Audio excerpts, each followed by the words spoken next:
Presiden Venezuela Nicolas Maduro menyatakan negaranya berada dalam kesiapsiagaan militer penuh dan telah mengerahkan kekuatan pertahanan udara yang signifikan. Dalam pernyataan yang disiarkan televisi, Maduro mengumumkan bahwa Venezuela memiliki sekitar 5.000 rudal darat ke udara portable Igla-S buatan Rusia, yang ditempatkan di posisi strategis. Tindakan drastis ini adalah respons langsung terhadap apa yang disebut Caracas sebagai ancaman eksternal, merujuk pada peningkatan kehadiran militer Amerika Serikat di wilayah Karibia. Apa kemampuan rudal Igla-S yang ditakuti ini? Mengapa AS meningkatkan operasi militer di Karibia di bawah alasan pemberantasan narkoba? Dan bagaimana konflik ini memicu ketegangan diplomatik di seluruh kawasan, bahkan dengan sekutu AS seperti Kolombia? Dalam 20 menit ke depan, kita akan bedah konflik Karibia yang memanas ini.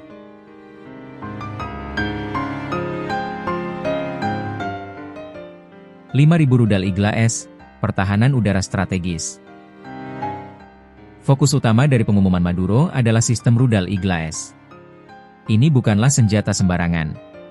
Igla-S, atau 9K338SA-24 Grinch ini adalah sistem rudal pertahanan udara portable, Man Portable Air Defense System atau MANPADS, buatan Rusia.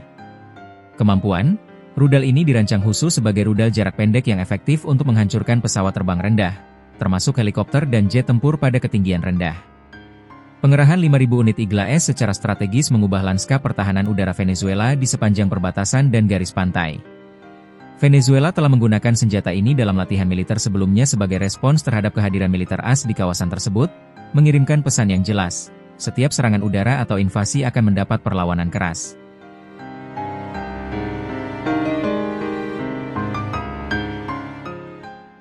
Konteks ancaman, operasi militer AS di Karibia. Latar belakang kesiapsiagaan militer Venezuela adalah peningkatan drastis kehadiran militer AS di Karibia, yang diklaim Washington sebagai bagian dari operasi pemberantasan narkoba. AS telah mengerahkan jet tempur siluman dan kapal angkatan laut ke kawasan tersebut.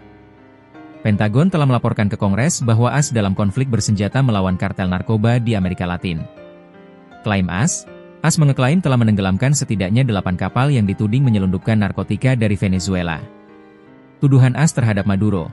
Pemerintah AS secara terbuka menuduh Presiden Maduro menjalankan jaringan kartel narkoba, tuduhan yang berulang kali dibantah oleh Caracas. Namun, pemerintah Venezuela mengecam pengerahan militer ini sebagai bentuk latihan menggulingkan pemerintahan Maduro, bahkan menuduh CIA menjalankan operasi rahasia di Venezuela atas perintah Presiden Trump.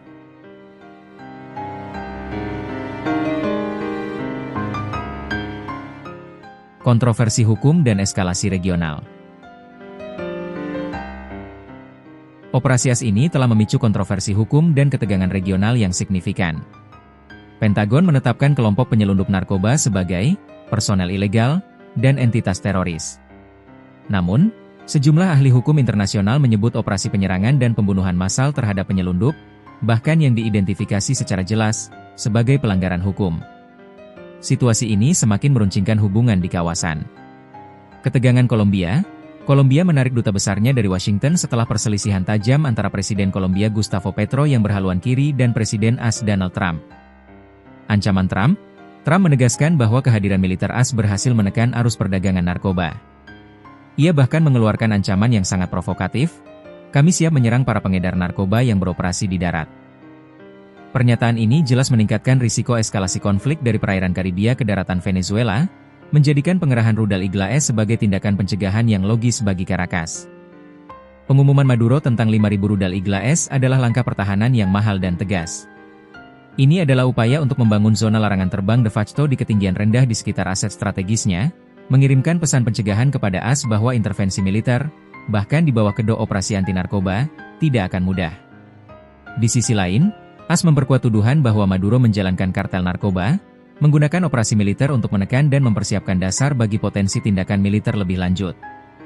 Konflik antara Washington dan Caracas kini menjadi pertarungan geopolitik antara kedaulatan negara dan operasi militer transnasional yang disamarkan sebagai pemberantasan kejahatan. Situasi di Karibia kini semakin volatil dan berpotensi memicu konfrontasi langsung.